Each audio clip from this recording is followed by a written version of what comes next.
Ending the week with another day of selling 30 minutes ago until the start of your cash equity trade. I'm Dani Burger. Matt Miller is off today. Bloomberg Open Interest starts right now.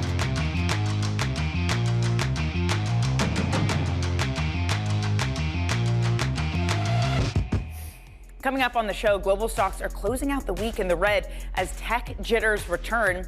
Adding to the cautious mood, OpenAI is reportedly pushing its much-anticipated IPO into next year. Plus, Middle East tensions persist, but oil falls as ships continue to cross the Strait of Hormuz.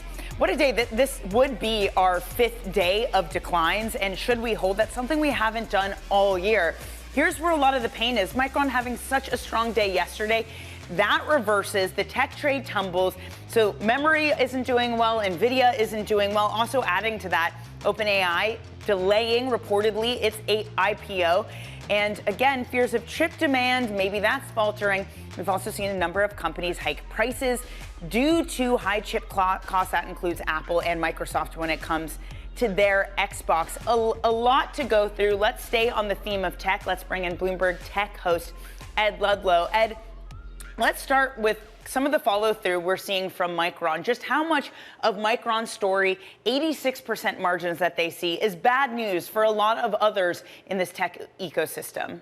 Yeah, I mean, the Micron pullback of the pre-market this morning is small relative to the absolute surge of Micron in the main session post its earnings. It's like, that's worth pointing out, right? The story has changed very quickly over a 24-hour period where the net effect of tight memory supply and higher pricing, which is good for Micron, means higher prices for end markets, including consumer electronics. And you know, we can get into like how inflationary that will be in various economies. But you know, that's the net conclusion for Micron. They're in an environment where they have control and levers over what they can charge for high bandwidth memory in particular, because there's such demand from data centers who will respond to Micron's pricing power. And on the consumer electronics side, they have no choice. On your question on 85% margins, like historically, memory does not have those margins, but in any memory cycle, even if margins have been elevated, Micron, others have never been able to maintain it, right? It's always come down. So that's just an indicator right now of where their pricing power sits. And I was really amused by this Wall Street Journal story this week where they talked to the chief business officer of Micron, who was kind of like, it's their fault, it's not our fault that in 2023, when we were in the depths of the pricing cycle, we told our customers, hey, you need to pay us more because it's bad for investment, and basically arguing that a lot of what we're seeing now is because of that classic boom and bust cycle. Ed, does it seem like this time is different? Will we still get a bust this time around? Yeah, I mean, the way that a lot of the market are describing this moment is we're still in an up cycle in memory. So whether we've broken free of the boom and bust that historically memory markets go through, we just don't know. But in the moment in time we are now, we're on an up cycle. And the dynamic between pricing and trying to invest into greater supply is still an open-ended question. Basically, you know, Micron and the other two main players, Samsung and SK, have said we are going to invest in greater memory fab capacity. The issue is, like, what if this all falls away and they've spent, it's highly analogous with GPUs, right? If they spend tens of billions of dollars building new fab capacity, demand then falls away, and then those big tin cans sit there not doing anything. And that's the risk that they're worried about and responding to, even if, you know, the public statement is they're committed to boosting that supply. Ed, can we also talk about this New York Times report on OpenAI reportedly delaying their IPO? How much of it seems like an OpenAI problem versus the attractiveness for going public at this moment in a post-SpaceX world? Yeah, like there are very many capital markets considerations, right? Not just whatever is idiosyncratic to OpenAI. The New York Times piece says that the bankers are worried that, like, this week, because of everything that's happening, the retail investor will be perturbed about participation with OpenAI. But also, you know, generally speaking, we've now had time to post-mortem SpaceX a little bit. You know, either based on the equity performance, but you will have seen the story on the paper losses of the bonds that are now trading on the secondaries market from SpaceX. There is finite pools of capital. And I think what you guys did earlier with John on Bloomberg Surveillance, right, is think about everything that's happening in a calendar month or a 30-day period. Alphabet goes to the equity market for $84 billion. SpaceX does the biggest IPO in history, then taps the bond market. SK Hynix will do a US listing for ADRs that will raise just a crazy amount of money. Anthropic seems very prepared to proceed with an IPO as it stands. All of this is pitching the same story to the same pool of investors. And whether they all believe in backing each one is really interesting. Ed, thank you so much for all of your work this morning. Also great to talk to you, too, on Bloomberg Surveillance. And Ed, of course, will be back at 11 a.m. Bloomberg Tech host Ed Ludlow. Brent falling below $73 a barrel. It's also on track for its biggest weekly drop in a month as traffic continues to move through the Strait of Hormuz. President spoke yesterday at the White House. They want to make a deal with us very badly, and we probably will. I think we will, but the Strait is open. Yesterday, they took out 19 million barrels of oil. That's the most in the history of the Strait. And the oil prices are dropping like a rock. And, as goes oil, so goes everything else. Even as shipping resumes through the Strait of Hormuz, an attack on a cargo ship has raised concerns about the safety of commercial vessels. Joining us now is Bloomberg Washington correspondent Tyler Kendall in Washington. Tyler, what is the latest? Hey, Danny. Well, at this point, a White House official tells us that they are looking into this attack and they're trying to determine whether it was perhaps ordered by the high levels of the IRGC or if it was maybe a rogue decision by lower level personnel. But regardless, it does mark the first such attack since the Memorandum of Understanding was signed, though, as you mentioned, at least for now, it doesn't appear to really be derailing the process in reopening the Strait of Hormuz, as data is still showing us that vessels are transiting through, though it is raising concerns in particular because this attack happened what is considered to be the safer corridor in the Strait of Hormuz. This is that route that hugs the coast of Oman and that the U.S. monitors. But there is, of course, this heightened tension now, as we even heard earlier today from Iran's foreign minister reiterating the idea that any ships that are seeking safe transit have to still coordinate with the country, because it wasn't just this attack that we saw yesterday. There were also at least 3 super tankers who had to turn around, reportedly after hearing warnings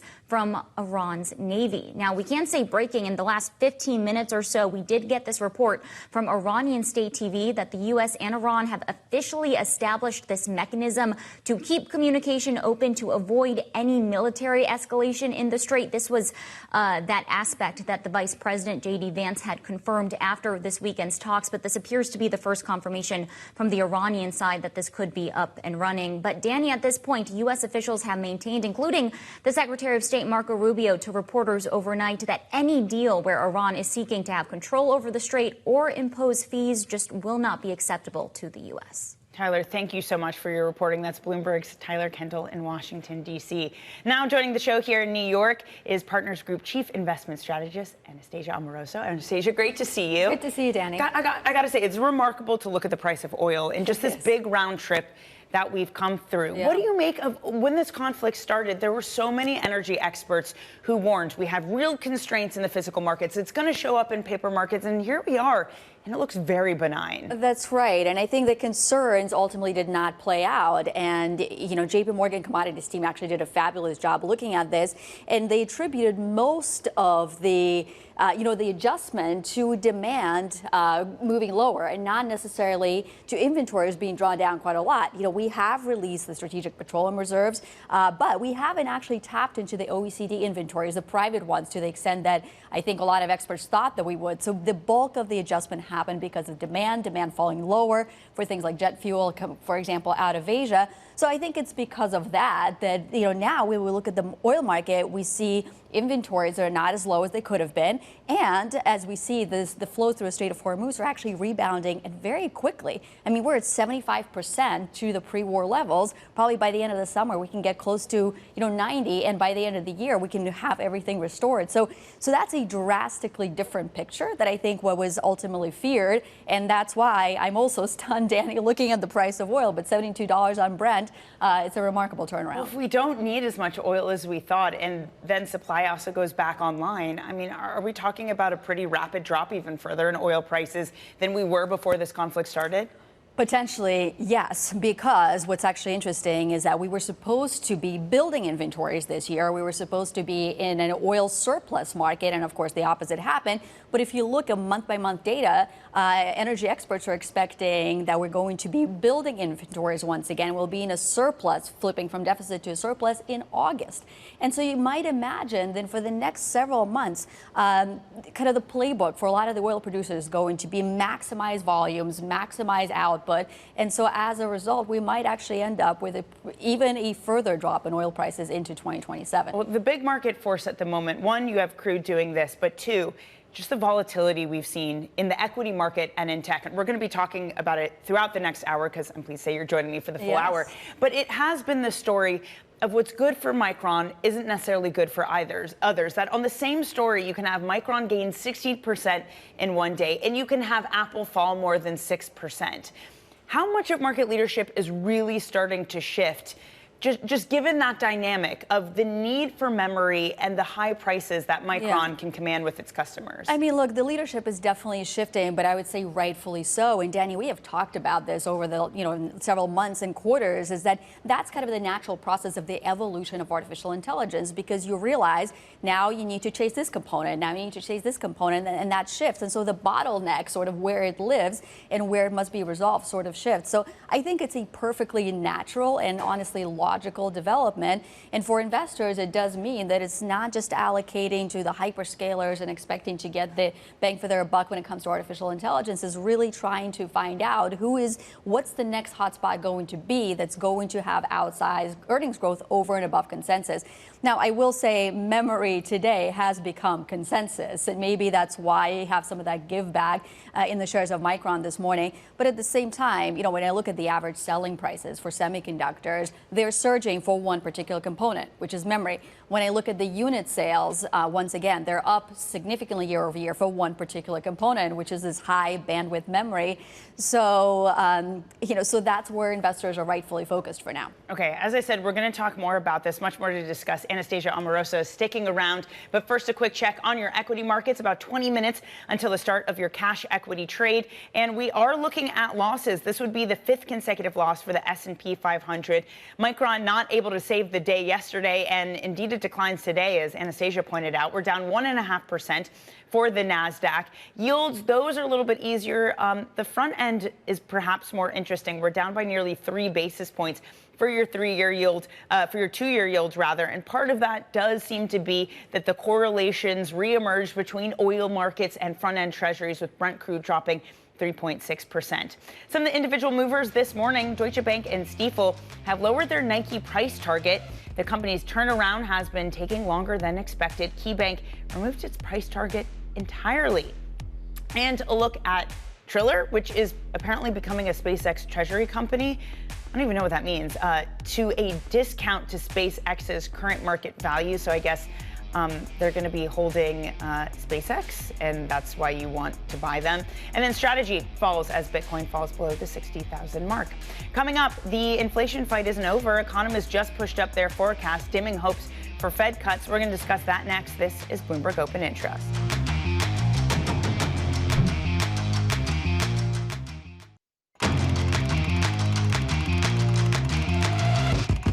Now to high interest, a look at what's making headlines around the world. First, a landmark win for some New York renters. The Rent Guidelines Board voted to freeze rents on about 1 million rent-stabilized apartments. That delivers a signature campaign promise for Mayor Zohran Mamdani. Meanwhile, landlords warn that the move could squeeze building finances. Novak Djokovic is making his Wall Street debut. The 24 Grand Slam champion is joining private equity giant General Atlantic as a strategic global advisor, helping source investments in sports, wealth, and healthcare. The $126 billion firm says Djokovic's network and business interests could unlock new deal opportunities beyond the tennis court. And Volkswagen is said to be weighing up to 100,000 job cuts and the closure of 4 German factories as the CEO pushes a sweeping overhaul. The automaker is under pressure from U.S. tariffs, weak China demand, and rising competition from BYD and Stellantis. Unions are vowing a fierce fight. Now to the American economy. A Bloomberg survey found that economists are raising their forecast for core inflation and delaying Fed rate cut expectations well into 2026. Bloomberg economist Stuart Paul is here and still here with us as Partners Group Chief Investment Strategist Anastasia Amoroso. Stu, great to see you. What's behind the recent upgrades you've seen? Well, look, yesterday we saw a very clearly hot core PCE inflation print. Given the tame core that we saw in the CPI report, maybe folks were not entirely prepared for what they saw yesterday. But I'm not going to over-index on what we saw in the PCE inflation report, because about 2/3 of the core monthly print that we saw for the month of May came from things like airfares, it came from things like portfolio management fees, and it came from things like healthcare services. And when that's the case, it's not some screaming sign that there's cyclical strength that's driving spending and inflation. Instead, there are somewhat idiosyncratic factors that I think the Fed will be inclined to read through, at least in the near term. That's exactly kind of the point I wanted to ask you about, because it does look like if you look at services inflation on the surface, it did go up. But when you dig into the numbers, it is transportation. Within that, it looks like it's airlines, so therefore jet fuel. And if you look at the price of jet fuel is starting to come down quite significantly. So maybe that's the question is, do you think the Fed is really going to extrapolate that out and to kind of look at the core and the trimmed measure, and are we going to trim that away? And maybe the trend is actually quite benign outside of that. Well, so we know that Kevin Warsh has some alternative preferred inflation measures, and I think it's almost anyone's guess at this point what he is going to index on most. I am at least still focused on non-shelter core services, the most labor-intensive services, because that's when you start seeing potentially evidence of something like a wage price spiral that ends up resulting in inflation getting a little bit out of control. Right now, I don't quite see it. Average aggregate labor income growth is running at an annualized pace of about 4.5% to 5% per year. Now, that's going to be too high for comfort for the Fed. It likely means that core inflation runs at a pace of about 2.5% to 3% into 2027. That could be, as we're seeing folks changing their expectations, enough to forestall rate cuts for a prolonged period of time. But all of this hinges on labor market health so much. Yeah. And when you hear about whether it's job cuts in Germany or you hear about AI efficiency reducing labor needs at home, we're not yet seeing enough labor market dynamism for me to be entirely secure in that expectation that core inflation is just going to remain too hot for too long. I would love to get both of your takes on what lower energy prices will do to this, because we've seen, as we were talking about before, Anastasia, oil markets making this round trip.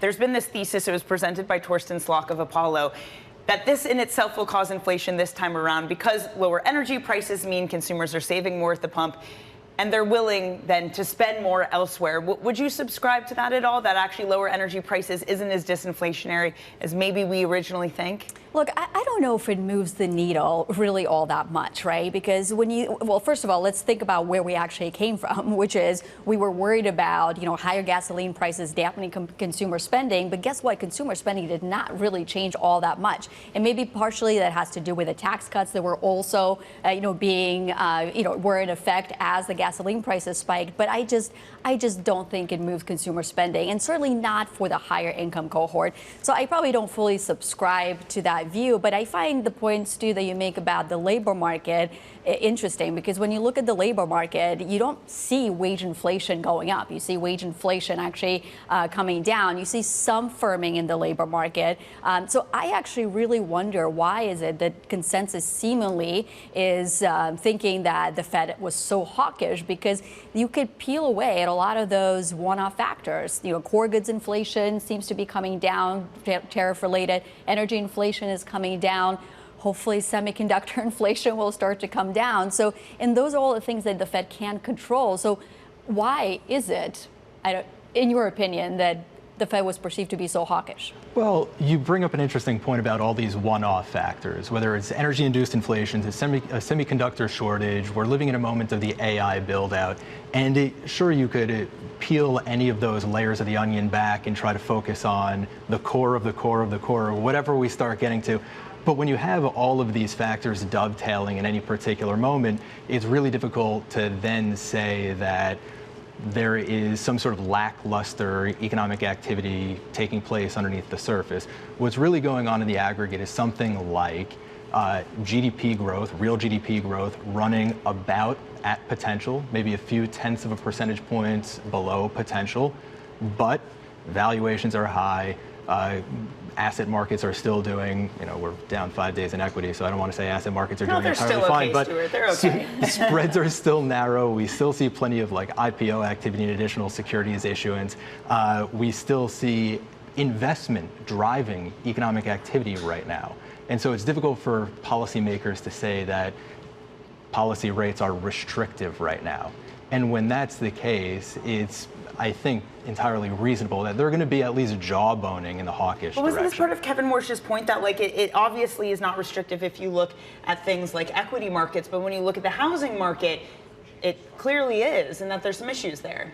This again is sort of like the ordering of economic dynamics right now. We went through a period where folks were refinancing their mortgage at sub 3%. And when that's the case, it's not necessarily the case that policy rates right now are restrictive.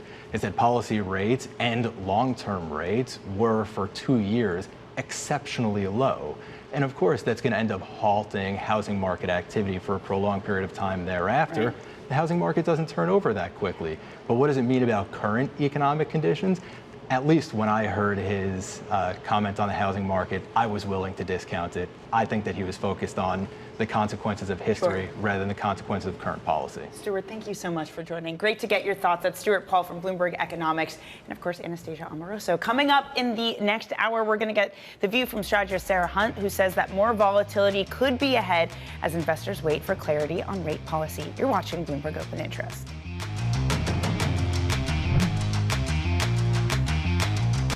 Another day of losses for this equity market with Meta and Microsoft now in a bear market. The Nasdaq falls 1.4% as Treasury yields, at least for the 10-year yield, don't go anywhere. 2-year yield's more interesting. That's coming in.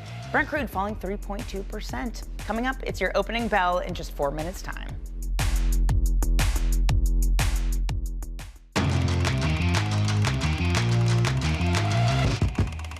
Just seconds away to the start of your cash equity trade. You're watching Bloomberg Open Interest. I'm Dani Burger. It's a market that is headed for a decline for every single day this week, something we haven't done so far this year. It's been quite the ride with tech. Micron does well yesterday. It drags down other things with it. It's falling today alongside the entirety of the Nasdaq, underperforming, down by 1 1/3%. Down at the New York Stock Exchange, ring the opening bell, we have Society for Immunotherapy of Cancer. 9 million cancer patients per year, they say, that they benefit. Driving immunotherapy breakthroughs, a very important cause. Down at the Nasdaq, very excited, jumping for joy, pounding the fist. It's Teradyne, and they should be excited. They have returned more than 400% over the past year. They are a robotics company, so clearly doing well. I'm not doing well this morning. Again, the big tech trades slumping. Nvidia, Micron, SanDisk, all of them falling. Micron down 5.7% after gaining some 16% yesterday. SanDisk is also down, Nvidia down. Also, SK Hynix had a very difficult trade in the South Korean session. We know that they want to come to the U.S. market too, so just more supply coming to market.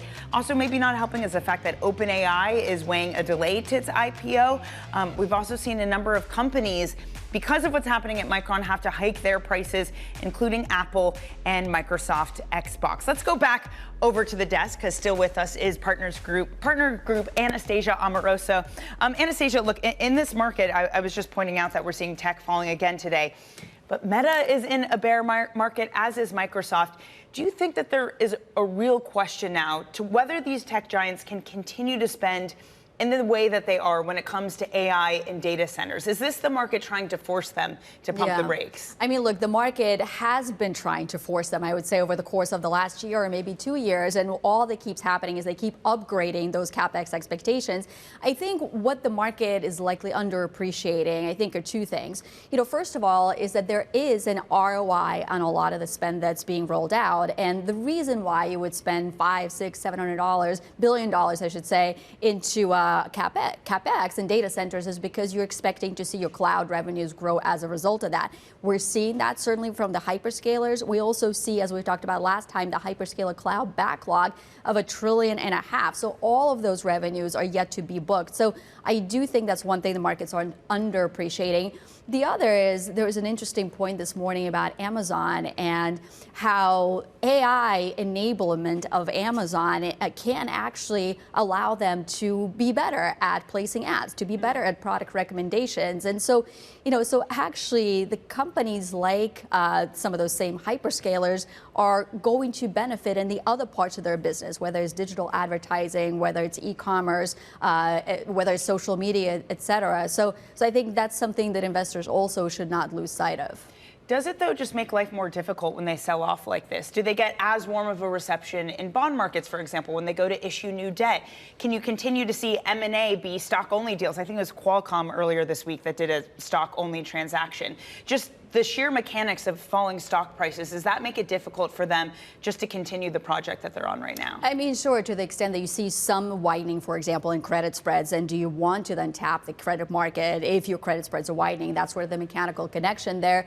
Look, I do think the bond market mechanism is an important one here. It is good to have that sort of scrutiny. And look, these companies should absolutely be watching their free cash flow. And for some, that has dipped into negative territory. For others, it has not. And the bond market is a nice disciplining mechanism for sure. I was going to say part of the thesis, I'm sure you're coming at it, is from a private markets point of view too, because you've also, Partners Group, undergone, as many of your peers have, this AI infrastructure build out and the funding of that. How closely are you watching what's happening on the public markets in order to kind of inform where the private market side goes? I mean, the two are absolutely connected, but you have one set of opportunities in public markets, though, but I think you have a lot more in private markets. And areas of focus for us, you're absolutely right, has been on AI infrastructure build out, and we've been investors in data centers for several years. We had a successful exit of a data center at North. We have several other data centers on our platform. EdgeCore, for example, is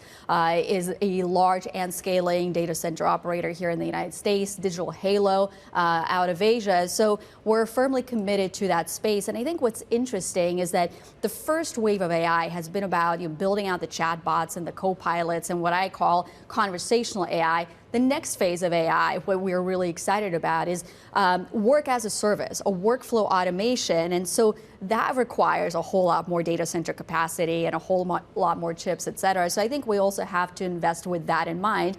And again, in our infrastructure business, there's been a big focus on power and any which way that you can get it. So whether it's mobile power generation and getting that to the data center in case there's an outage elsewhere, whether it's investing in an independent power producer in California, and making sure that we have natural gas supplied power and eventually combining that with battery storage. So all of those things are very investable and available, I would say, in private markets. And then on the private equity side of things, we have a distinction that we have to draw there. You can invest in AI natives, but you're going to pay a big multiple for that. You're going to pay up for that. Or you can find what we're calling the AI reinvention candidates. And maybe it's some of the heavier industries like energy, like materials, like industrials, and see, or even software, and see what kind of AI capabilities we can infuse and then hopefully have a higher exit multiple on top of that. I mean, there does seem to be a disconnect, just listening to you talk about the various opportunities that Partners Group is undergoing, about excitement there and what's going on in retail and more wealth products. Obviously, this is not a Partners Group specific problem. I mean, we've had, even in recent days, some of the more BDCs see withdrawals from them. I know your chairman was talking about this idea of maybe you start to pare back some of your evergreen funds. How is the thinking evolving at Partners Group with more of these sort of wealth-oriented vehicles? Yeah, well, first of all, we're absolutely not stepping away from the commitment to the private wealth channel. And look, private wealth represents about 20% of our business. 80% of our business is actually institutional clients that we do custom mandates for and direct programs. So what our chairman was referring to is that as an industry, we need to be mindful when you have outsized capital inflows at potentially elevated valuations, how do we actually right-size them? And so, case in point, a lot of money has gone into private equity as an industry from the retail channel in 2021 and 2022. And so as a result of that, you have a little bit more exposure to that as an industry maybe that you want to. So that's what it was really referring to. But look, we do see a lot of excitement in our business, I would say, again, both on the private wealth side and institutional side. We see a lot of excitement in our portfolio companies. You know, what's really interesting in private equity right now is we think we do have this inflection point where, first of all, valuations in private equity relative to public equity is actually the lowest they've been in about 15 years. And then when I look at the earnings and the EBITDA growth of some of our portfolio companies, they're accelerating in 2026 from what we saw in 2025 and are still projected to accelerate in 2027. So you have that momentum, and then you have the exit momentum. We have something like 25 exits planned for the next 25 months, give or take. So that's a strong pipeline of distributing capital back to our investors. And then, of course, the investment opportunity is set too. You know, Dani, if you look at our pipeline, there are several advanced opportunities that we're looking at it in some of the most exciting, I would say, sectors today, whether it's the electrification theme that we talked about, the grid services, whether it's sports investing and the huge addressable market that we see in sports. You know, whether it's defense, right? That topic, by the way, we saw some pullback in public markets, but absolutely continues to be a topic for us. You guys got to get yourself a Novak Djokovic equivalent, I think. I think you need a one-up GA. I'm very happy with that. You do. Just on the point of exits, before we let you go, that New York Times story about OpenAI delaying its IPO. If the IPO market isn't ripe for someone like an OpenAI right now, does that spell trouble about IPOs as an exit route? Like when you're talking about the dozens of exits you're doing, are you thinking, okay, let's find strategic buyers versus going into these public markets? Look, OpenAI in particular, who knows whether it's really delayed and who knows why it's really delayed. So I wouldn't read too much into that. You know, the second point I wanted to make is, look, so much value accrues to investors before the IPO. And so that's why I think it's really important to participate there. And then to your point on when we do our exit planning, we certainly will investigate whether public listing is the right exit route for that company. But absolutely, we work with other sponsors in the industry. We work with strategic corporate acquirers, so we have to find the right exit opportunity and it's very specific for each particular asset. Anastasia, this has been so great. Thank you for spending the morning with me. So great to see you. Really Thanks, appreciate Dani. it. That's Partners Group Chief Investment Strategist Anastasia Amoroso. About 10 minutes into your market trade, let's get a check on your equities. And it's one of these days where you have the majority of stocks moving to the upside. 316 stocks are up. However, it is a down market, and it's because the big tech heavyweights are down. Microsoft, they're having a better day. Again, they are in a bear market currently. Healthcare names doing well, too. But again, let's look at the downside, because Micron, you know, it used to be that NVIDIA was the stock that you woke up and checked. Now it has to be Micron, down 11 points, or dragging the index down by 11 points, followed by Broadcom, Advanced Macro, and Lam Research. Coming up, as you can see, it's been a whirlwind week for tech. It ends on a sour note. Mandeep Singh of Bloomberg Intelligence joins us next.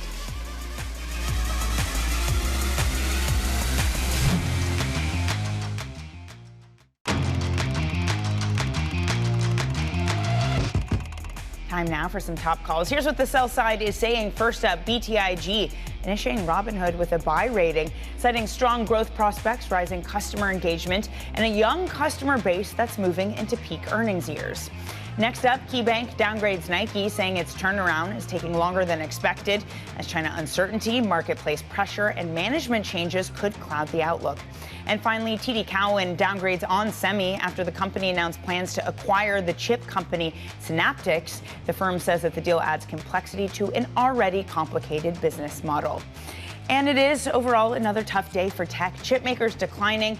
And there is this report from the New York Times. OpenAI may delay its IPO as Sam Altman hunts for a $1 trillion valuation that advisors have told him he's not going to get. Let's discuss with Bloomberg Intelligence head of global tech research, Mandeep Singh. Mandeep, I'm curious to get your take of what you thought when you read that reporting. Is this just an IPO problem? You had SpaceX, it's making its life difficult for other tech players who are looking at Selloff. Or is there something fundamentally challenged with OpenAI that would make it less attractive for it to be public right now? I think right now OpenAI does have a problem in the sense their business model is not as established as some of the other players that have recently gone public. And not that SpaceX was any better, but at least they have multiple revenue streams. In the case of OpenAI, they used to be at the frontier, and it was about ChatGPT. Well, ChatGPT clearly is slowing down. They don't have an ads model that generates revenue from freemium users. And they have pivoted to coding agent, but the leader is still Anthropic.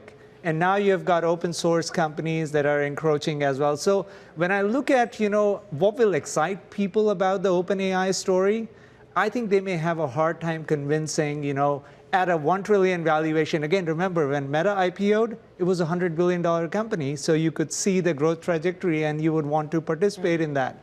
At $1 trillion valuation, when you've got so much competition from hyperscalers, it's a tougher story to sell. So I can see if you're burning a lot of cash, negative margins, you may have problems with your IPO. The open source story, I feel like I've seen more reporting more recently just saying that companies are turning to open source, that there was a Chinese model put out recently that all the metrics showed that it was performing just as well as an Anthropic or OpenAI. To what degree are you seeing the shift happening of companies saying, I can't spend as much as some of the big foundational LLMs want me to, and therefore I'm turning to open source? I think now that we see stories of Micron, raising prices like that, everyone right now is trying to control their costs. And even though, OpenAI's model is still better than the open source models, but because of the higher costs, it's causing this demand destruction in the sense like you have no choice but to look for open source options. And I think that's where all these LLM companies, I feel the hyperscaler stocks have started going down a lot more now, whereas previously, if they were raising Capex, that would drive the stock higher. That seems to have changed recently. Do you think that puts pressure on them and that maybe even curtails some of the spending that they're doing if we continue to see these drops? Again, Meta and Microsoft in a bear market now. Especially Meta and Microsoft, because their ROI is still questionable. And yes, some people may say Meta is growing top line, 20% plus. There is some AI lift. Well, they don't have a frontier model yet. And Microsoft is trying to figure out what is their AI strategy post OpenAI going to Amazon. So I think there is definitely a case where one of them blinks and says, OK, I'm not raising my Capex as much as people thought. And that is a big risk, especially when you see memory headlines every day. I think that's the thing to worry about. Can you just explain to me, because Ed Ludlow was talking about before, that when you have these GPU stacks, you need to have Micron in there. You have to have this high bandwidth memory. Is that the same for like TPUs or other more like efficient, like the Samba Novas of the world? Do they all need Micron in there, or is this like a very specific, if you're running GPUs, you need that? No, you need it for all the accelerators except for Cerebras. So Cerebras uses SRAM. That's why NVIDIA bought Grok. And so there are alternatives. And look, when you run into situations like this where something is so cost prohibitive, you look for alternative. That's what you do, whether it's on the algorithm side, what Google did with TurboQuant.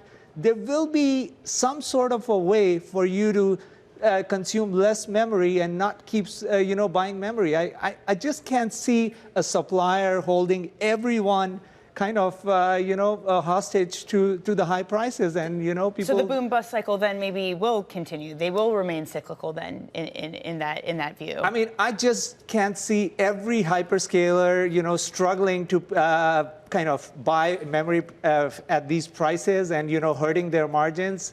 I think either there will be an alternative, or one of them says I'm scaling back, and then others will feel easy about scaling back. So clearly we may be close to some sort of a digestion period. Again, it's a very powerful technology. Everyone will keep investing, but I just can't see memory prices, keep going up, and the margins that Micron is posting. I think it's drawing a lot of eyebrows right now in terms of what they're doing. Mandeep, brilliant as always. Enjoy the rest of your Friday and your weekend. That's Mandeep Singh from Bloomberg Intelligence. Coming up, hundreds of stocks are changing places in the Russell indexes. We're going to speak with the FTSE Russell's Catherine Yoshimoto about what it means for investors. That's coming up next. You're watching Bloomberg Open Interest.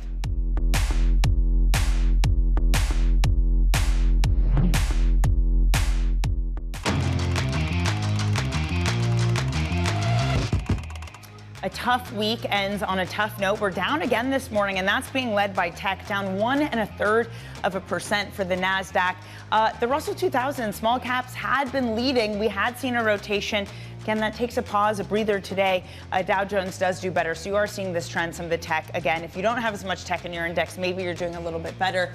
Bloomberg dollar spot somewhat steady. Brent crude dropping 4% with the hopes that we'll get a clearing of the Strait of Hormuz, even though some ships, there was that report of a Singaporean flagship falling under attack. Nvidia, Micron, both of them are dropping. Micron gained 16% yesterday, and it stops this morning. Those gains down 6%. SanDisk also down. Look, it was a bad day also for the Kospi and for SK Hynix. Maybe it's a deleveraging that has sort of bled into the U.S. because you've also seen some of these ETFs, especially the leveraged ones, they're not performing well. And there's been this weird question about, like, how do you even form them? Can you find people to take counterparty risk? Apple also gaining after falling yesterday on higher costs. So today also marks the annual Russell Reconstitution. More than 200 companies are set to join the Russell 2000 index. Let's head over to the desk now and take a look at how this rebalancing could weigh on the ETF universe and generally stocks. Joining us now is FTSE Russell Director of Product Management, Catherine Yoshimoto. Catherine, great to see you. And look, someone made this point to me. It's really interesting because the Russell 2000 has outperformed so much.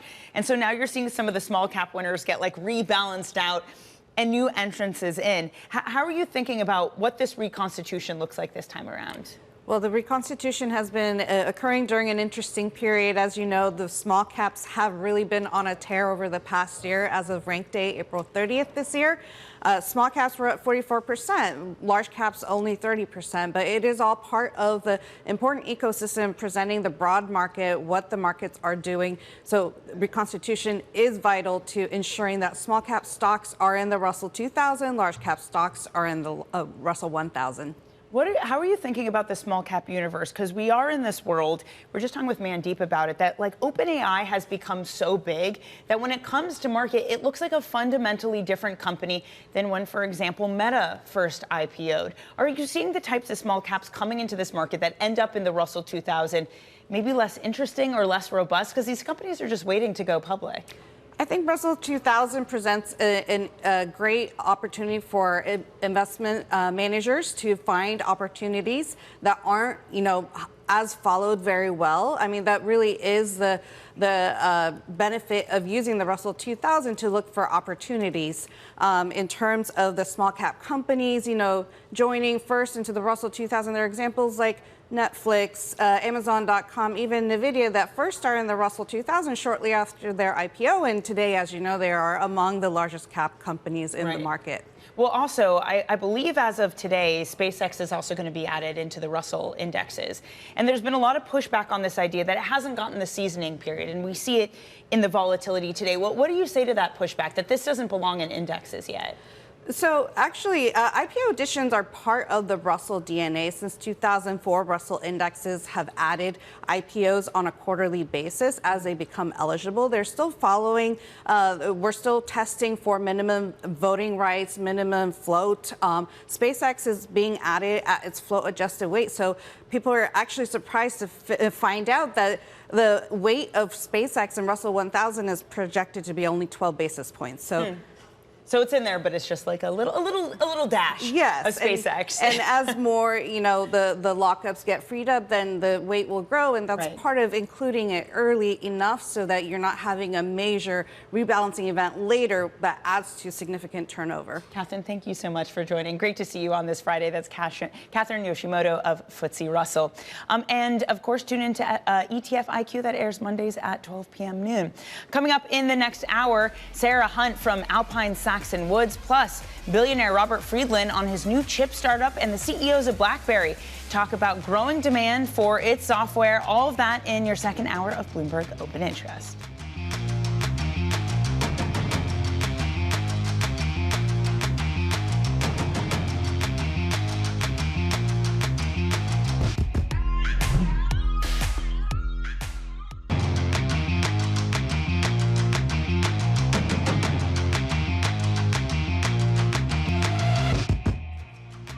30 minutes into your trading day, looking at losses for today, down 1/3%, down 1% for the NASDAQ. You're watching Bloomberg Open Interest. I'm Dani Burger. Matt Miller is off today. Coming up, global stocks, as I was just mentioning, are closing out the week in the red as tech jitters return. The NASDAQ underperforms.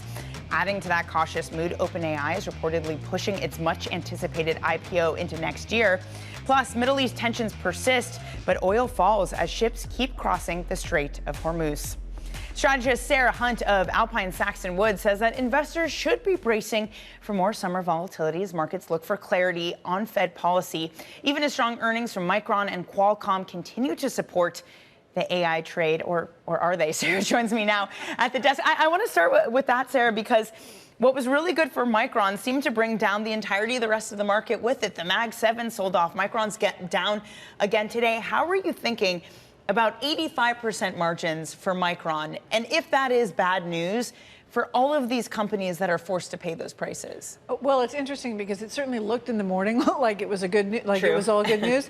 And I think that Apple raising prices probably put an underscore underneath that. And I think that if you're looking for the inflation trade to back off because oil's coming down, all of a sudden you're going, okay, now we're really getting into goods inflation here because of what's going on in the tech space. And that hasn't been the case historically. Technology has generally gotten cheaper, not more expensive. So I think that there was a moment of realization that, one, these margins are probably not sustainable. Two, they are now problems for other people. And how is that going to filter through to the consumer when you're already concerned about wages not keeping up and everything else? And it's interesting because I was thinking about that as I was walking across the bridge this morning.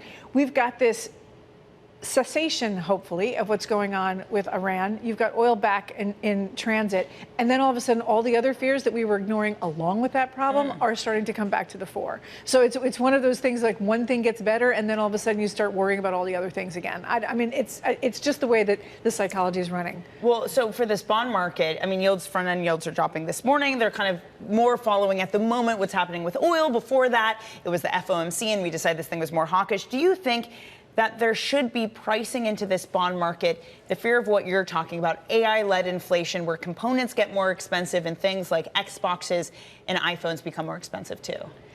I think that's the biggest question. I think that one of the issues was Warsh's first press conference. He was very clear on that 2% line. And I think that he came out so strongly with that, and then seeing what we're seeing adds a double whammy to that, because prior to this, we were still going with we probably shouldn't have an easing bias, but there is one. So we're going to have to see how that plays out. The communication is also something that we don't have a cadence for yet. We don't really understand how that communication is going to go. And if we get less communication, how markets absorb that. So I think that there are a lot of questions, which is, again, why I'm a little concerned about volatility, because those kind of questions make it easy for things to move faster or further in one direction than another. On that, this is an argument Jan Hatzius of Goldman makes. Basically, if you get less communication, you have markets who still try to divine what the reaction function is and still try to make some sort of decision. But therefore, financial conditions get more volatile, and therefore economic outcomes become more volatile. You say you're worried about volatility. Does that extend into economic volatility if you do see, some movement in financial conditions as markets try to figure this out? I think the extent to which it gets translated into economic activity is really how the people who are spending the most start to feel about it, right? So if that volatility is, we talk a lot about the wealth effect. We talk a lot about who's spending and who's not spending. If that volatility in stock market starts to make people concerned about whether or not it's okay to spend this thing or do that thing or go on that vacation, then you start to see that impact. If you get some short-term volatility where you then sort of work through it, it's less of an issue. But if you get any kind of real, you look at some of the big stocks that are in a correction already, right? Microsoft, people talked about where Apple's gone. The Mag 7 are not acting the way they had been prior because they're spending so much money. That starts to become, if it becomes more of a theme in the market and the market sells off a little bit more and doesn't just buy that dip the way it has been, I think that's when you start to see the possibility for translating that into economics. That's such a good point, because as you were saying that, I was thinking just about how much of the bullish environment we're living in, not just has created high stock prices, but has become this feedback loop. So on one hand, you have all of the hyperscalers who have been able to spend because their cost of capital has been low, that they've been able to tap bond markets, no problem. And then at the same time, because of all of the high prices, you have households increasing their allocation, and you have record allocations there.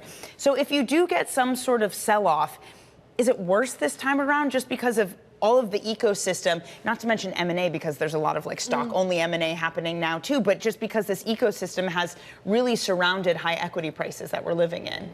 You know, there's a lot of things that we're going to need to see how they play out. And I think that this is, I mean, Cameron was on this morning with you guys, and she was making a very good point about the Capex and is it going to continue to be funded? Because in the beginning it was, oh, it's just cash flow. And then it was, oh, it's cash flow and some debt. Oh, it's cash flow and some debt and some equity. And if you are going to, and you had this massive increase for this year, and if you're going to see increases, that has to be funded somehow. And the question is, how is that going to be funded? I mean, I can add to your list of worries when you start looking at some of those single stock, double stock ETFs that are going on in Korea and other places. That tells you that there's a lot of, enthusiasm and sort of over enthusiasm, you could argue, in the markets about certain areas. Well, then how much of what we're seeing now is some of the deleveraging happening? Like on a day like today, is like there are these leverage ETFs, and some of that is unwinding versus, oh, there is this fundamental rethink of all of the spending and return on investment from some of these hyperscalers. I don't think that you can pinpoint it to any one thing. I think it's much more of an or than it is an and instead of an or, and a lot of different things are happening at the same time. By the way, you said you were listening to Cam Dawson this morning. Do you listen to watch Bloomberg on your walk into the city, onto your long walk? Every morning. That is so impressive. How many steps are we at? Do you count your steps? Well, I get a couple miles walking over the bridge, and then I get whatever else I get during the day. But I try to start off that way. And that way, once I realized I could do it in my headphones, I realized that I didn't have to stay home to watch Bloomberg. I listened to it on the way in. Sarah, I'm impressed with you already for your intelligence and now for your athletic walking abilities too. Sarah, you're sticking around. I'm so pleased to say. Sarah Hunt from Alpine, Saxon Woods. Let's get a check on your markets this morning. Again, we're looking at losses, but we paired a lot of those losses. The S&P 500 now unchanged. The Nasdaq was down 1.5%. Now we're only down 0.5%. The Philly semiconductor index, though, continues to decline. A lot of that due to some of the selling. Sarah was mentioning this. You saw some of the SK Hynix, those sorts of ETFs. Those were selling off. So Micron sells off today, as do other semis. And Brent crude down nearly 4%, meaning that the front end is also chipped away out. We're looking at lower yields on the front end of the curve. Some of the single name stocks we're also following this hour. OnSemi down after buying smart device chip maker Synaptics in a $6 billion stock deal. See all those stock deals that seem to be happening? Analysts say that it's a distraction from progress on OnSemi's data center business. Then there's Space Rocket Lab gaining on a NASA deal for 2 missions early next year, shares up 5%. And a look at Triller, which is becoming a SpaceX treasury company at a discount to SpaceX's current market value. Our very own Matt Levine of the Money Stuff column puts it, if you buy shares of Triller, you own a share of a company that owns a share of a company that owns a share of a company that owns shares of SpaceX. What a great selling point, and people are buying today. Coming up, Sarah and I are going to speak with iPoll CEO Robert Friedland about how geothermal could help power the AI revolution.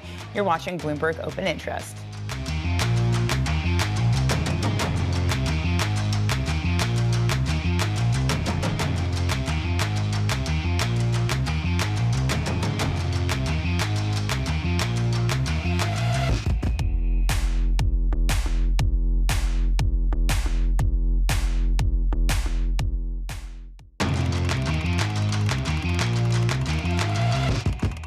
Now to high interest, a look at what's making headlines around the world. Rescue crews and neighbors are racing to find survivors after 2 powerful earthquakes that devastated northern Venezuela. The death toll has climbed to 589, with nearly 3,000 people injured and thousands still missing. Authorities warn the toll is expected to rise as search efforts continue. California Governor Gavin Newsom is calling for a federal billionaires tax after failing to block a California wealth tax from reaching the November ballot. Newsom says taxing extreme wealth should happen nationally, not state by state, setting up a costly political fight over one of the country's most aggressive tax proposals.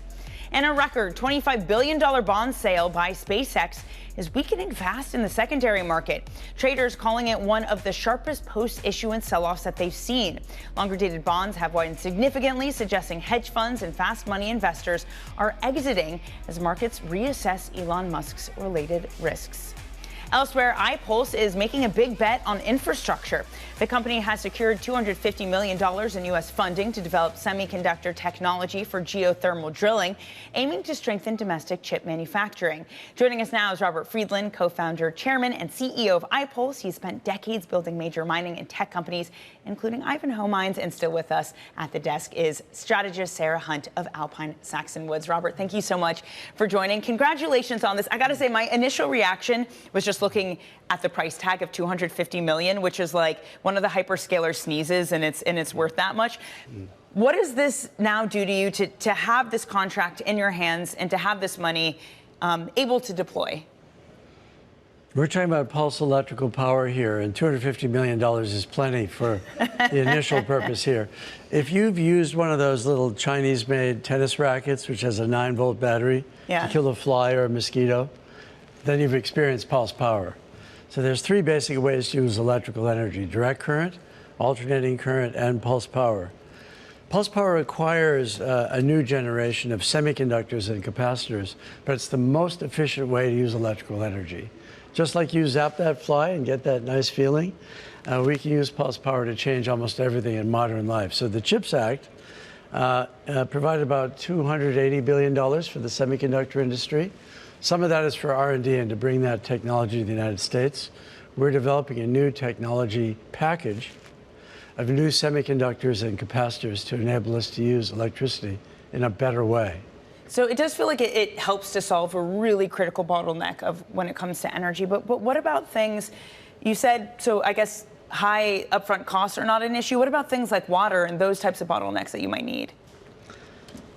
Geothermal power is really tied to the cost of drilling in rock. If we just go underneath our feet here under Manhattan, if you go down 5 kilometers or 10 kilometers, it's hot down there.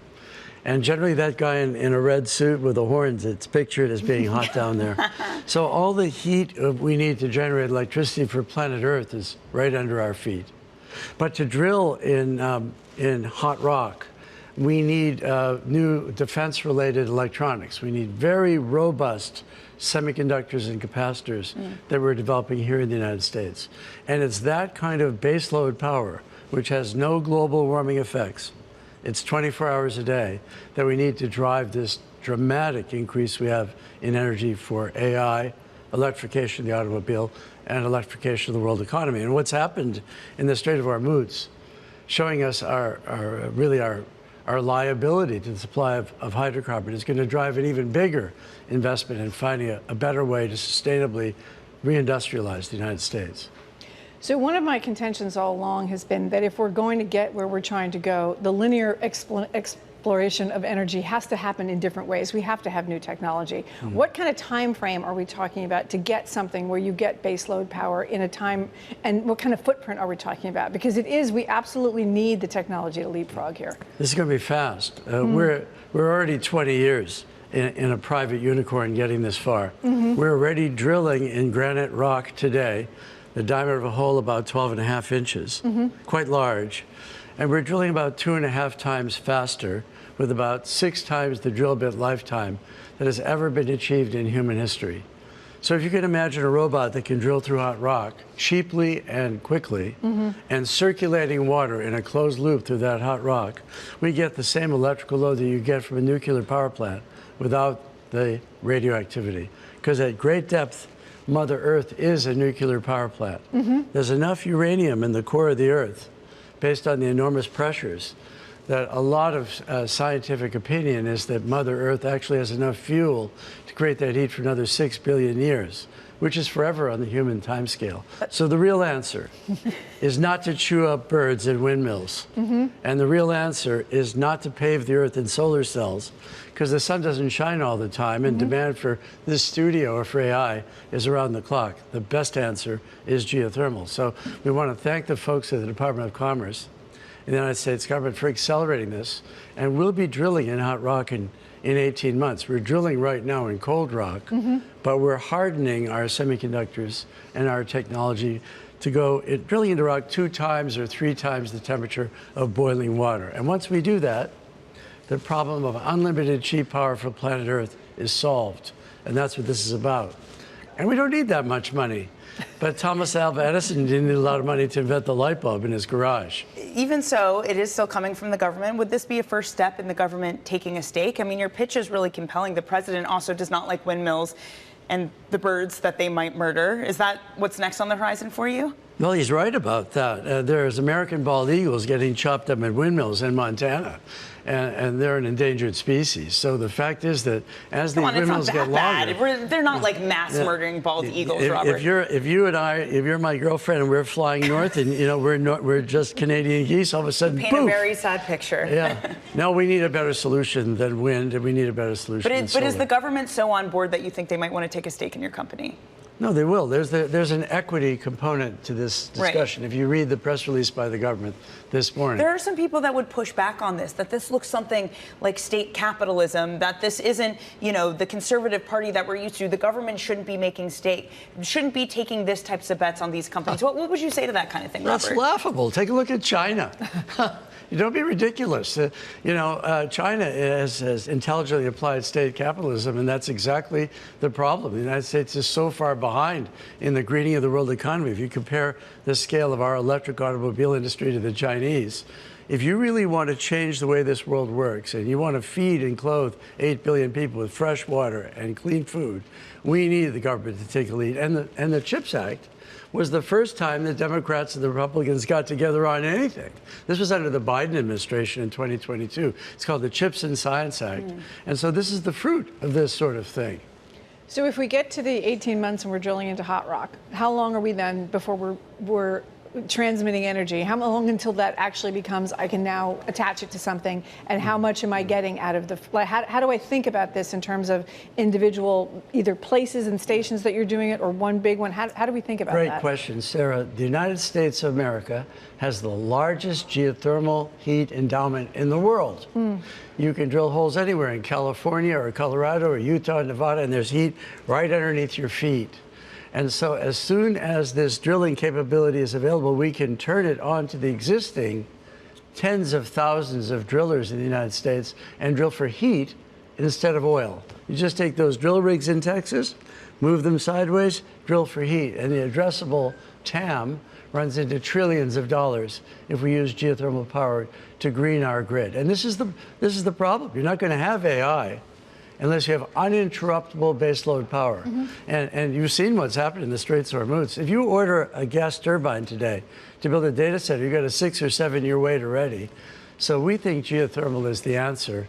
And we think this is the first time we've talked about this publicly. So, we'll be back. Oh, well, I hope so, because it's super interesting. I wonder how often you're getting phone calls from the big AI data center hyperscaler players. Are they just really hungry for the output you're about to have? I have a tour with one of the hyperscalers on the 29th of June, which is in 2 days, 3 days? That's, 3 days. Yeah. No, we're talking to everybody. Yeah, of course. How does it work in them trying to get any sort of exclusivity, or to make sure that the energy gets funneled to them? What do those conversations look like? We don't need to give anyone exclusivity. We already have the largest mining companies in the world as shareholders.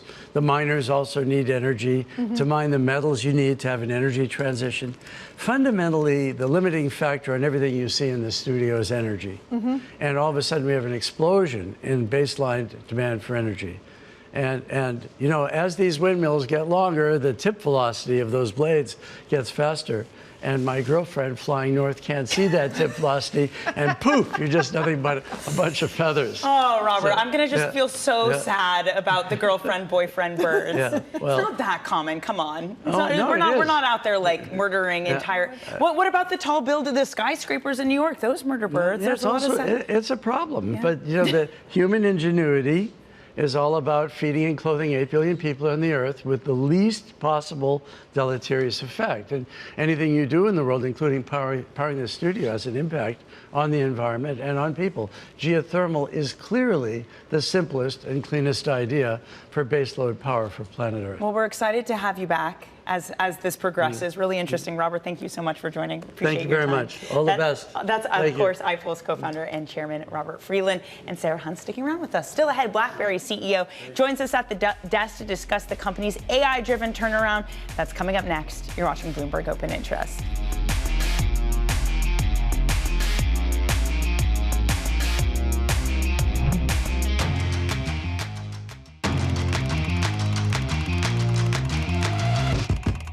Just under an hour into your trading day, headed for a 5th consecutive day of losses, but then it turns around. For the S&P 500, we're now in the highs for the session.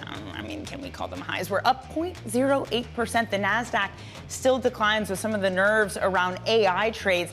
Russell 2000, that also moves higher, as does the Dow. Dollar looking weaker. Brent crude, look at the drop in Brent crude. We are down by 4% at $72 a barrel. There were so many energy experts at the outbreak of this war said that at some point the physical market needs to catch up to the paper market. That hasn't happened. We have done this round trip in oil markets, despite the fact that there's still activity happening in the Strait of Hormuz, but a lot of optimism that ships will be able to pass through. Nvidia, Micron, those are still down, hence why we're seeing the weakness in the NASDAQ. And on the upside, Apple is now gaining. It's remarkable that you can see on the same print, Micron gained 16% yesterday, and Apple dropped more than 6%, but that reverses. Microsoft, which is currently in a bear market, that's up 3.8%. Eli Lilly and Moderna, both of those are moving higher. The EU has recommended Eli Lilly's diabetes shots, and there's also a new Moderna flu shot that had positive results. So healthcare, one of the better performing sectors this morning, again, helping this market to turn around. Coming up, we're going to talk about BlackBerry's AI comeback. It's being driven by its QNX software. We're going to speak with the CEO, John Giamatteo. That's on the other side of this break. You're watching Bloomberg Open Interest on this Friday.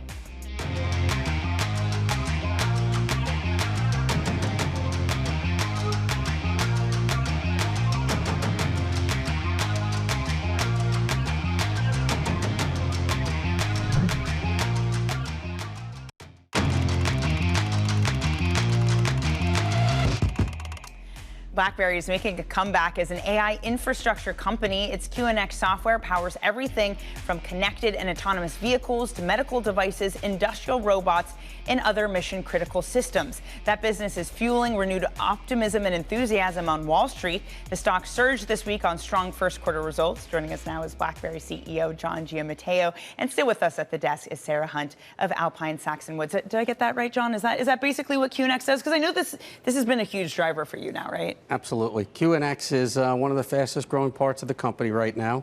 Power over 275 million cars around the world. Think of QNX really, Dani, as the operating system for the car. You have your Windows for the PC.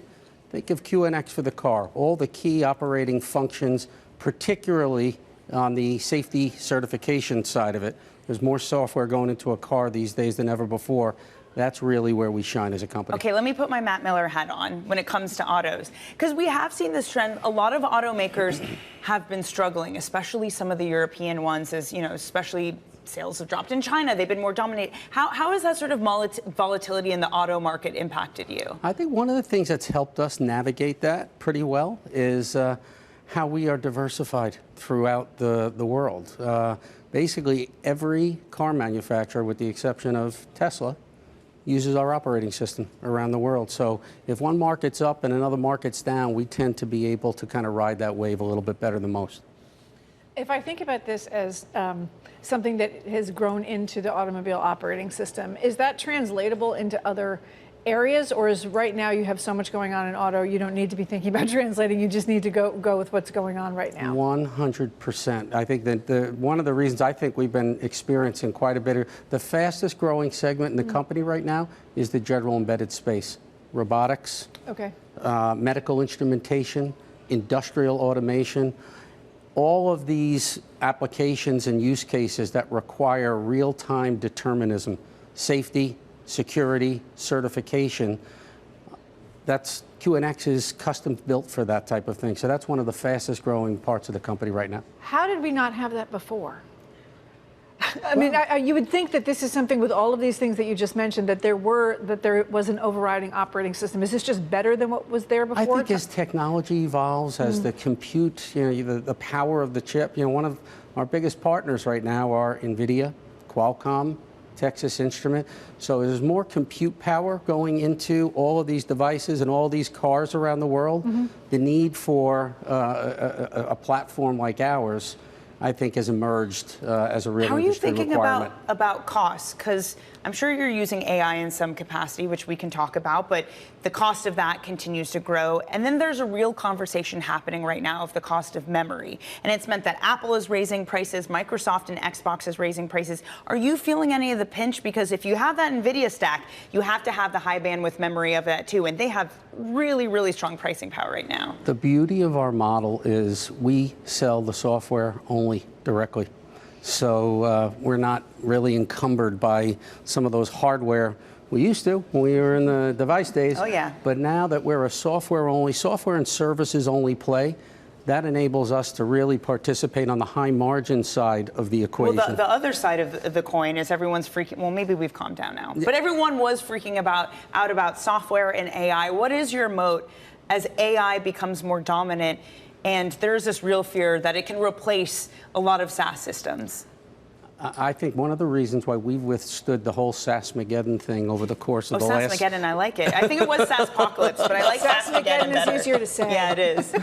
Over the last 90 days, 120 days, as that has really hit the industry, we've actually been pretty resilient about it because the types of solutions that we provide, the certifications that we, whether there's in the auto industry, there's a certification, ISO 26262. It's one of the highest levels so a car manufacturer is not going to put software technology, safety critical software technology into the car unless it meets that standard. Very few, if any, meet that standard. So that's not the type of application that you could take an open source stack, an AI agent, slam it together and go put it inside a vehicle. So we feel that gives us a little bit of, resilience against those types of things. Well, that was going to be my question, because I think a lot of the concern was if you're growing by seat number and you don't need as many seats, then that's a growth problem. This doesn't sound like that. This sounds like every car is going to need its own and this is going to be an iterative process. It's not like you're trying to do it you're not growing the number of seats. It's just as the automobile industry grows, you grow. Not only the automobile, I think that's an excellent point. And it's not just even one instance in the car. Now there's multiple instances.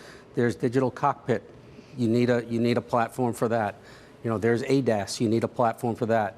There's body control. You need a platform. So now there's multiple instances, multiple cores going in. NVIDIA, Qualcomm, they're developing a holistic car approach, and they've completely standardized it on QNX. Fantastic. So that's one of the reasons why we're really seeing that part of the business grow.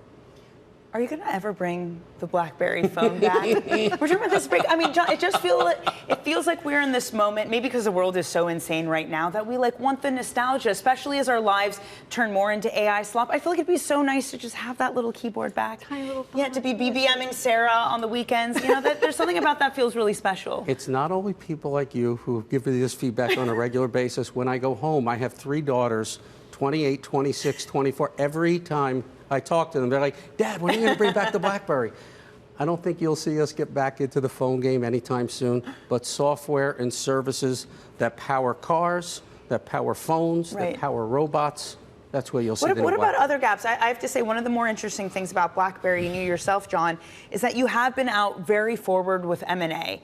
Are there any gaps that you'd be interested in to fill via inorganic growth at the moment? Right now, we're very open to it. Our balance sheet is shored up to a point now where we've got the means and the resources to do a play like that. But at this point, we're seeing really strong organic growth. We've got a huge upside opportunities in the automotive space with Alloy Core, this new platform that we rolled out, and the growth we're seeing with physical AI. So there's a lot of organic kind of runway for us to kind of go. If we see some opportunities, some tuck-ins, some things that can help us extend our leadership, we'll absolutely look at it. But it's probably not the top priority thing that we're doing right now. John, this has been fantastic. I hope you'll come by again soon. Always really enjoy this conversation. Thanks for having me on the program. That's BlackBerry CEO John Giamatteo. And Sarah, let me just get a quick final thought from you as we see markets try to turn around.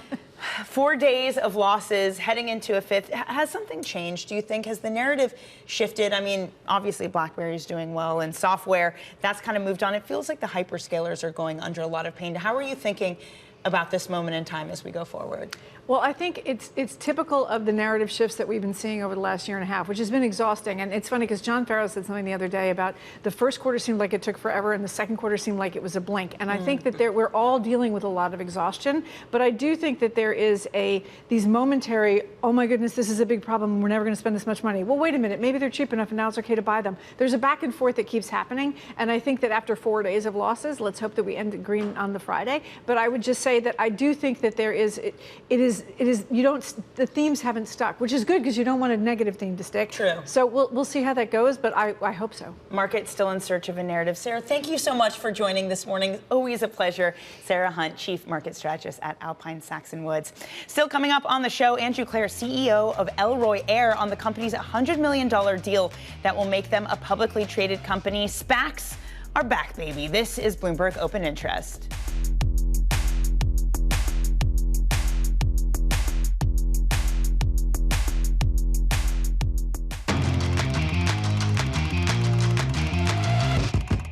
Elroy Air is set to go public in a SPAC deal valuing the startup at roughly $1 billion. The company aims to replace delivery trucks with cargo drones. And joining us now is CEO Andrew Clare. Andrew, congratulations. Exciting environment to go public in, if not a scary one. I first want to start on the technology itself. I might be mispronouncing this. Your Chaparral drone, it's been described as a self-flying pickup truck that doesn't need a runway. My little human brain can't really comprehend what that actually means. Well, what exactly is the technology and what you're producing? Well, good morning, Dani. Thank you for having me on. It's a really exciting day for Elroy Air. And just to give you a little bit of information about Chaparral, as we call it. There you go. It's a heavy payload cargo drone. It can carry over 500 pounds of cargo. It can fly up to 450 miles. And we are seeing today surging demand for this product from both our defense and commercial partners. So then I understand why you might want to go public. I'm assuming that this is a capital-intensive business. Why do it via SPAC? Yeah, when we were raising production capital here so that we can scale high-volume production of this revolutionary technology, we looked at a wide variety of options, and being able to tap the public markets through this very efficient process of a SPAC was the best option for us. And you spoke about this earlier in the week, Dani. You're seeing a lot of movement in this space. And for us, it was the most efficient way to do it. Yeah, thank you for watching Bloomberg Deals. We did have a big conversation about SPACs. And one of the things that was discussed was that the SPACs happening now, and especially the D-SPACs, is Elroy will now be part of. They're being much more carefully thought through than in 2021. I wonder what the thinking was when you were making the decision to go public. It's on the top of many people's minds today after a New York Times report that OpenAI is starting to think about pausing going public because they had advisors who said, maybe you won't be as well received with SpaceX, for example, now starting to have declines. Did you have any advisors, Andrew, who said the same thing to you? Like maybe now is not the best time to go public considering all the supply coming into the market with SpaceX and SK Hynix moving to the U.S. and eventually some of these other OpenAI and Anthropic IPOs? Dani, actually, we were hearing the opposite. We were hearing an incredible reception from both investors and folks who are incredibly knowledgeable about this market. Saying when you see the trends and the tailwinds that are happening in the defense space right now, when you see the trends that are happening in reindustrializing America, and when you see the trends that are happening in automating supply chains, everybody said this is the perfect time for Elroy Air. So you want to produce more than 1,400 aircraft. What's your timeline for getting something like that done, Andrew? Yeah, well, we're incredibly proud to be in an exclusive U.S. partnership with Kratos, one of the top drone manufacturers in the United States. And we are going to begin pre-production on a line that we're working together with Kratos to build later this year, and then scaling production in 2027. What do your bottlenecks look like? There's so many right now, especially as so much of the world in reindustrialization revolves around AI with data centers, with the need for power, water, chips, memory, you name it. What does it look like at Elroy Air? What bottlenecks are you trying to work through? Well, right now, we're really focused on scaling up the supply chain to support production of this revolutionary technology. It's going very well. Our suppliers are focused on making this happen. And again, we take advantage of both the relationship that we have with Kratos, as well as all of the partners in our aviation supply chain who are ready to go for us. All right, Andrew, so interesting. Congratulations again. Thank you for joining us as Elroy Air CEO Andrew Clare as the company goes public via SPAC. Coming up on the show, the clock is ticking on USMCA. With a negotiation deadline looming, the future of North America's auto industry is on the line. We're going to have a special Wall Street Week report coming up next. You're watching Bloomberg Open Interest.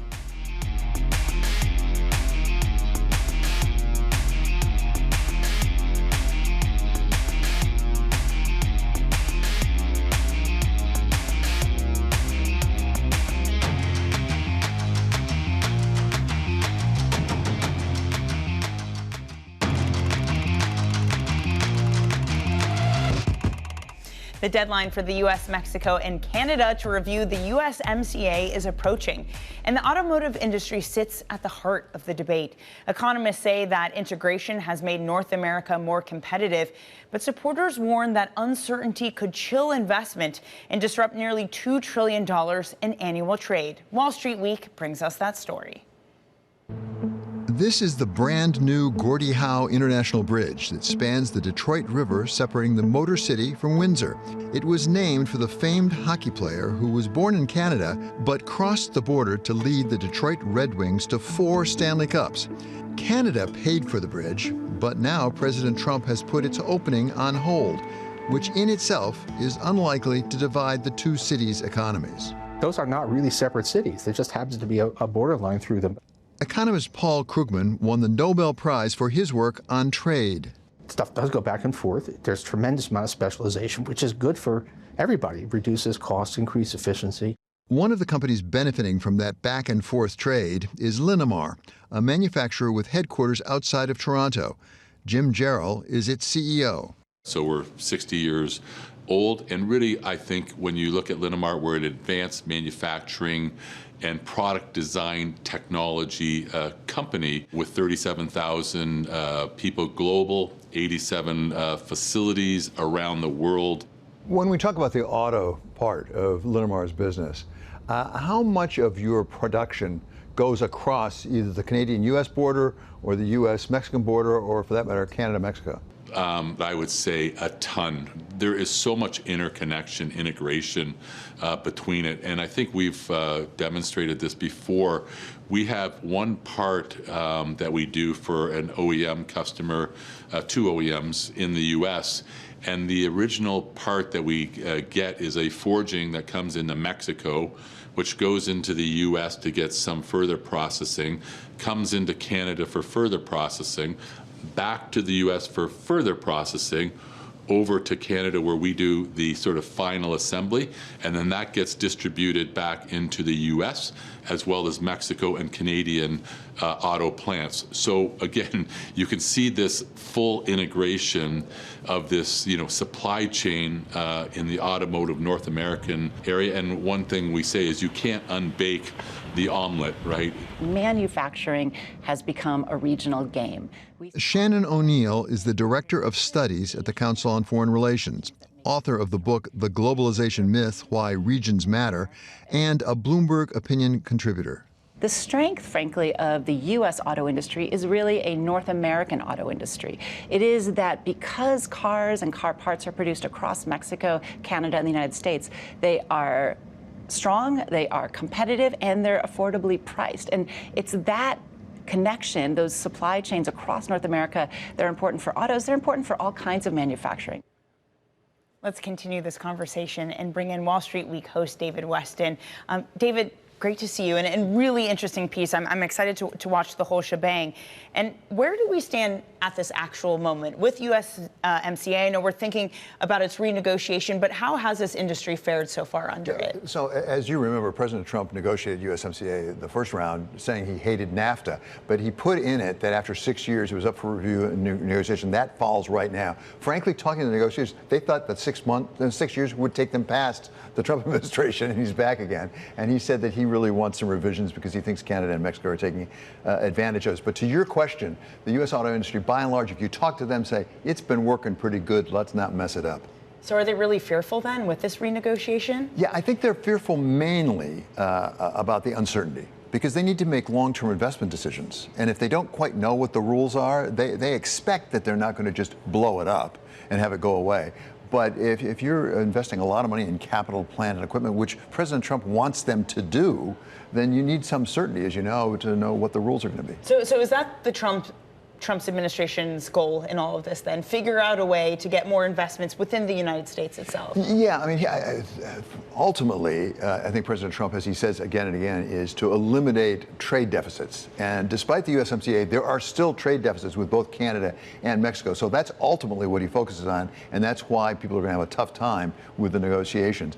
But another factor in all this is China. When it comes to the auto industry, China's not at the table to have this renegotiation, but China is a really big looming factor that they have to figure out how to defend against China. And that's true for Canada, Mexico, and the United States. Well, I mean, it's been a really clear stance from this administration that you can't have Chinese vehicles in here. But what about for these manufacturers in North America that are selling into places like Europe or in Asia where you do have competition from Chinese cars? How much pressure are they under right now? Beyond that, Dani, the Chinese companies have invested a lot in Mexican plants down in Monterrey and around there. So there are parts coming in that come from Chinese companies. And one of the things they're talking about now as a possibility is not just having a rules of origin that says it has to be made in North America, but basically says you cannot have very much Chinese origin parts, no matter where they're coming from. If they've made them, then you can't include it in it. Have new limitations. But isn't that part of this irony that if you had allowed Chinese plants to come into the United States, that would bring money in and more manufacturing? Well, it's interesting. I'm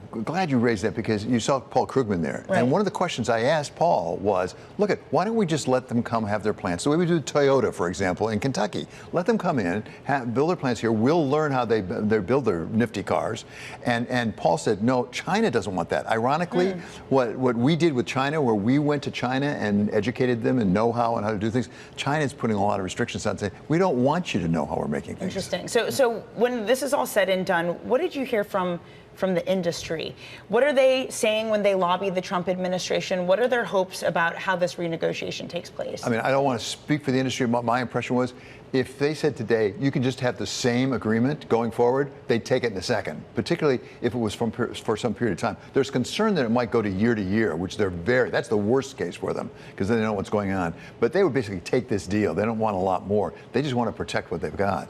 David, thank you so much for joining. Again, really excited for this piece. That's Wall Street Week host David Westin. I know Matt Miller. I can speak for him. Exactly. He is very excited for this piece. Watch the special USMCA edition of Wall Street Week. That will be tonight at 6 p.m. in New York, 11 p.m. if you're in London. Just want to go through some breaking lines crossing moments ago. Oman has told European officials that there is no way of going back to the pre-war status quo with the Strait of Hormuz, and transiting ships may have to be charged some fees. Again, Oman warning Europe that some fees will be likely. Yesterday, the Journal also reporting that Iran aims to raise up to $40 billion per year in Hormuz fees. Oil is still falling despite that headline. Again, this is something the Trump administration does not want. They do not want fees and Iran imposing some sort of toll, but this just underscoring the fact that they still do have control over the Strait of Hormuz despite the MOU and some of those negotiations taking place. Coming up on the show Monday after your weekend, we're going to speak with Lazard's Chief Investment Officer, Eric Van Nostrand, and Ethan Devitt, Managing Director for Global Wealth at Moneta, plus the NASCAR CEO, Steve O'Donnell. I hear it's been a really interesting time for NASCAR and for motorsports in general and for sports. I hope everyone has a great weekend. I hope you spend the day watching all the World Cup matches today and this weekend. I'll be at England, Panama. That will be a good one. For now, this equity market sell-off reaches a state of calm. That's it for Bloomberg Open Interest. Bloomberg Tech up next.